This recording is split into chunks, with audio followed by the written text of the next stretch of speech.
Events that's ever happened to me, and probably why we're here doing this show today.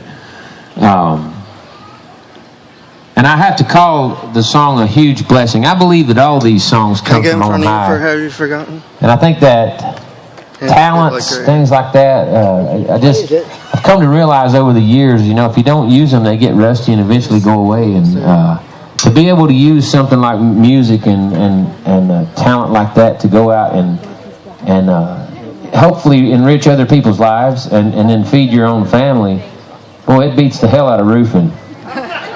Yeah. And believe me, I know.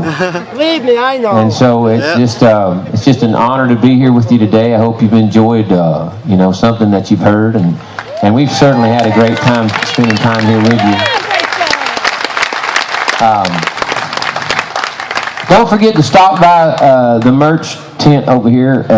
Joe and these guys have got some stuff. I think Quentin's got some of his stuff too, but Joe's got a few CDs and some t-shirts. We didn't bring a whole lot of stuff, but if you hear this song and you think, boy, I'd like to have that Have You Forgotten album, well, it has actually most of our big hits from the early days are on that record, and we've got them over there for sale, and they're very cheap these days compared to used to, because I don't have to pay the record label anymore. Woohoo! Yeah!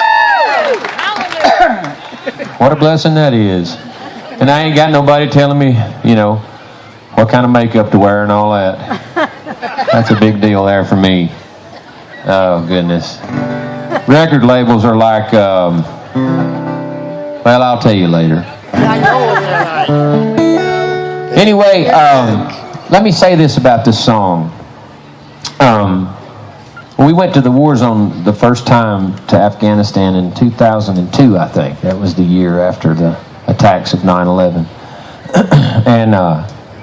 And, boy, talk about a life-changing event. Now, I grew up in a military family on both sides, my mom and my mom's side and my dad's side, and lots and lots of military folks, and I've heard stories from all the different conflicts, and you get to thinking that you just really know all about it because you've just heard it so much, and some of those great uncles of mine, man, they tell these stories, and you just almost feel like you were right there in the middle of it, But let me just tell you this.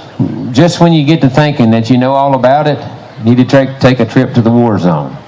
Because when your feet hit the ground over there, well, I came up with a little saying, you don't know until you go.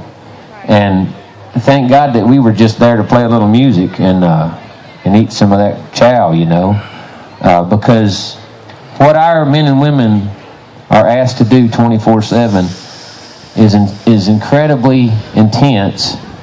And you realize when you're over there that, the first few tours I did with the USO, we didn't really get off the big bases a whole lot. We traveled with the Sergeant Major of the Army to some of the more remote places, but in the past 5 or 6 years, we've done a lot of trips where we never saw a big base. We went out into the field and we visited people that don't ever get to see entertainers. And I'm telling you right now, anything can happen when you're in a war zone. We left a big built-up base called Bagram, Afghanistan one day to go out to a remote place that was very dangerous, and we hadn't been off the ground and gone from Bagram 15 minutes till a missile hit just right down the road from where we slept the night before, right there on the big base.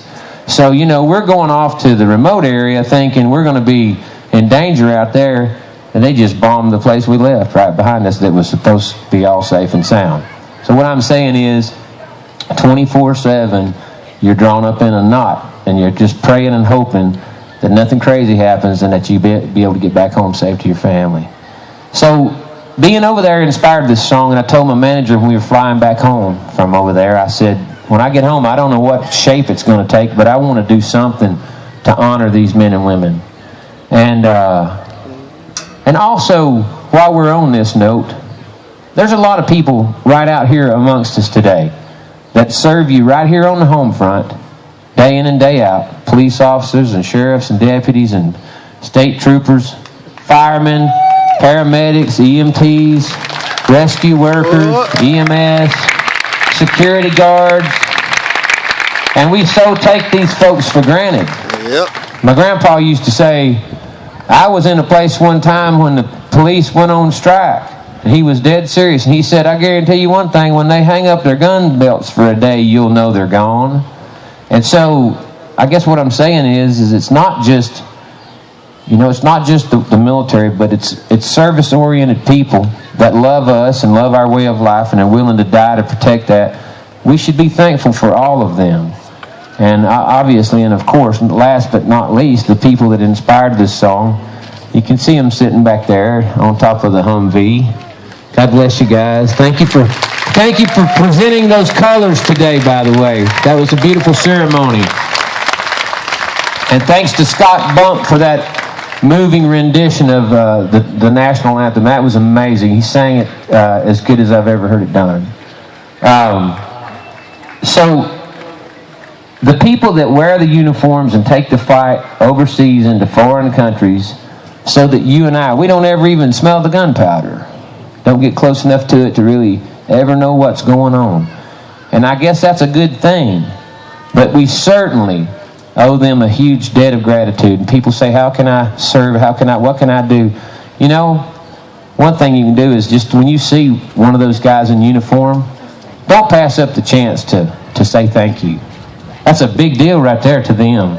They don't really want you to do a song and dance. They just would like to know that you are grateful. Don't forget the people who have served, especially the families of the people who've paid the ultimate sacrifice. That not forgetting is what this song is all about. And thank you guys for this big